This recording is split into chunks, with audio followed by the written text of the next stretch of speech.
All right, Tanya Summary Shiur, week 27, Kanana Hara. We're doing the second part of chapter 51 and chapter 52, almost at the end of the first sefer. And without any further ado, let's jump right into it. So, in chapter 51, the Alter Rebbe ultimately set out to explain the parable that the Yenuka gave, which we quoted in chapter 35.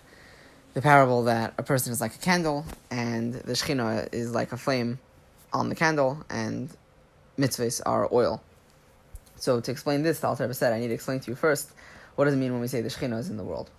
So the Alter Rebbe explains that in the same way that you have a body, and the body has many different organs that each fill its own role, and the person is present in all of the organs, in that even, let's say, the leg of a person, the leg is unfeeling, or it might have feeling, but it doesn't have, it can't think, it can't see, it can't hear.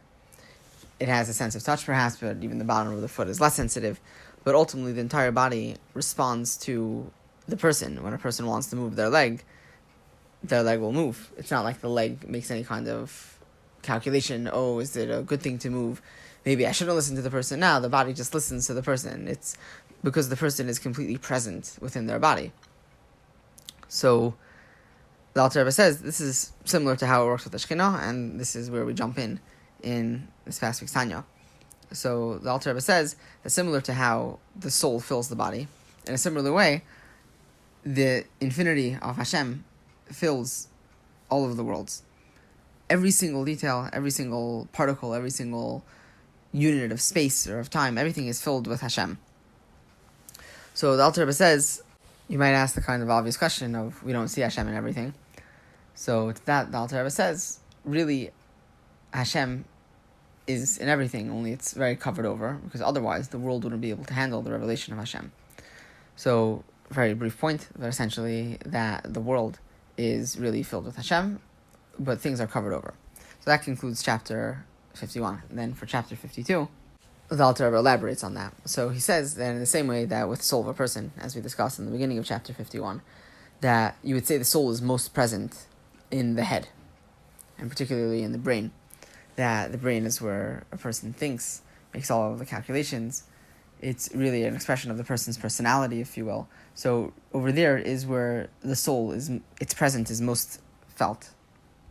So the Alter Rebbe says that in a similar way, the Shekhinah, which is this divine dwelling, the Ein Sof coming down into the world, it rests kind of in focal points in the world, but really the Shekhinah is present throughout the entire world, all at the same time.